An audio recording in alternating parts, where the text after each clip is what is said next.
All right, I'll tell you a story. When we were kids, right near where we lived, there was a park. And you know what they used to do back in the day? They would literally flood the park and make an ice rink out of it. Isn't that cool? And you could go ice skating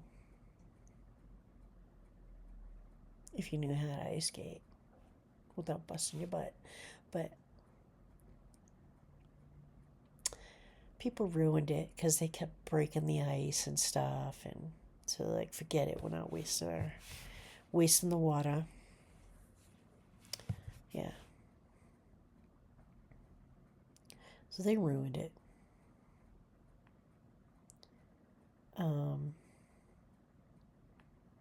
It was a good idea. Briefly. Another thing I want to talk about was like when we were kids, we used to have, chore day. So whether it was cleaning the house or going to the store and doing some shopping, that's what we did. So my father would throw me and my brother a couple of hundred each and give us a list, and then we would have to do certain stores. Sometimes I would have to go to Renner's Meat Market and pick up lunch meat and whatever else that was on the list. And then I would have to take a run over to Mayflower Chicken Store and pick up eggs, fresh eggs, chicken, whatever it was. It was a kosher store, meaning the chickens were humanely killed on site. I would see them bring the, I don't know why I'm not vegetarian after seeing that, but like, they would bring the chickens out, right? And put them on the scale right in front of you. And you knew what they were going to do with that chicken. And I'd tell them right out. So what are you going to do with that chicken? He'd say, I'm going to have a party for it in the back. I'm like, I know what you're going to do to that chicken. Anyways, I digress. Listen, I think that chicken store's still in business there. But yeah. And then, we'd have to go to get fish at the fish store. There was a bunch of mom and pop places. But my father trusted me with all that money. Can you believe that? Walking around with a couple of $100 in my pocket. No one knew. Damn. I mean, I could have pocketed it, but I ain't stupid. Okay? My father would have tanned my hide if I stole. I would never. That was like one of the commandments. My father was like a closet Catholic, He was very religious, but he's like, follow the commandments and you'll be fine. Be a good person, you'll be fine. Don't kill anybody, you'll be fine. Anyways, I'm rambling.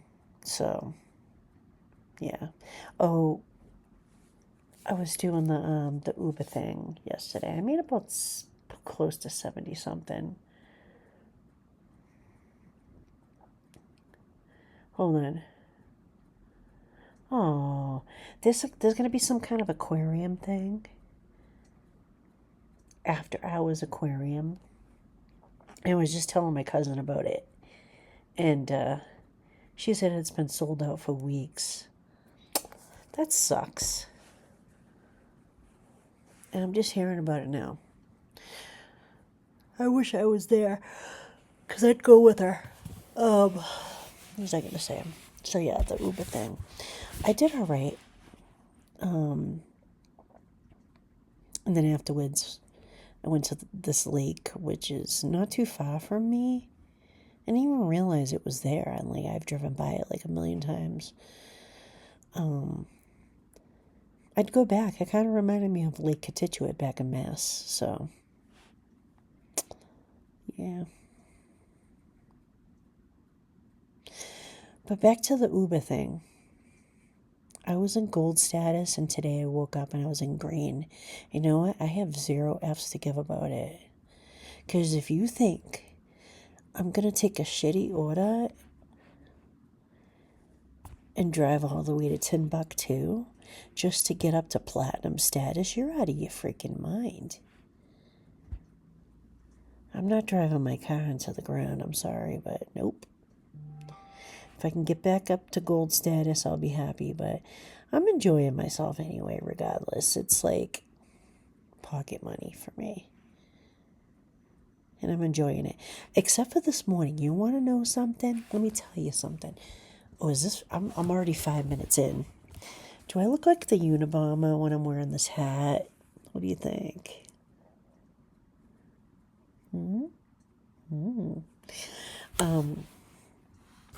Okay, so each order is so different, right? This is real interesting. I know. You're just encapsulated by this conversation that we're having.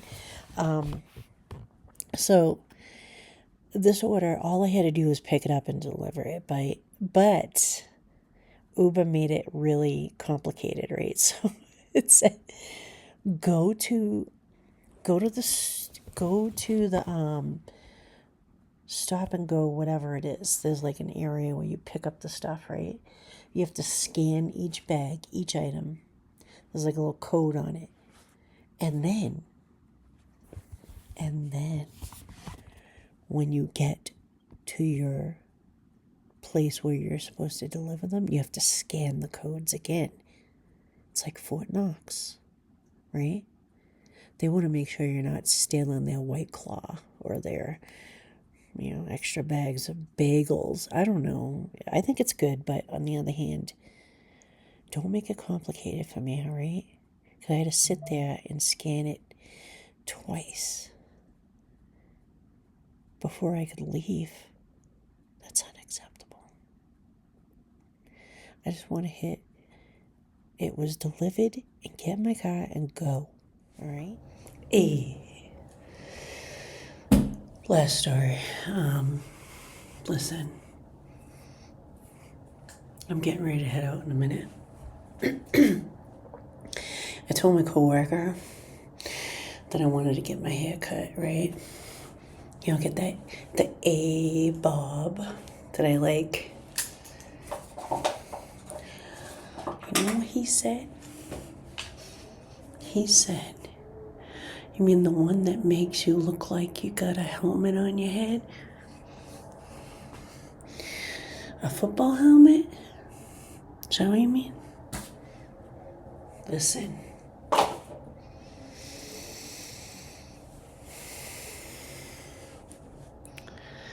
Listen here.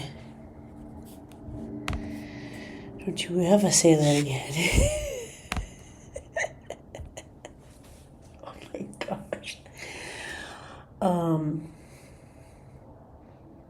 Yeah, it made me talk myself out of getting that haircut.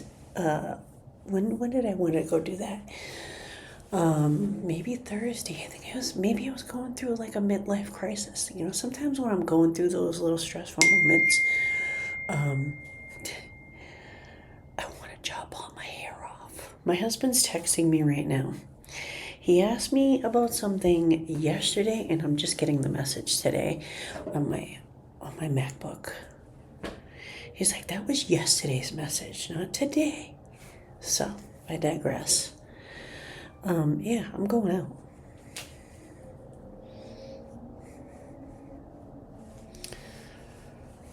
A football helmet. It doesn't look like a football helmet. It looks like get me your manager stat. That's what it looks like. I want to speak to your manager and his manager and corporate now.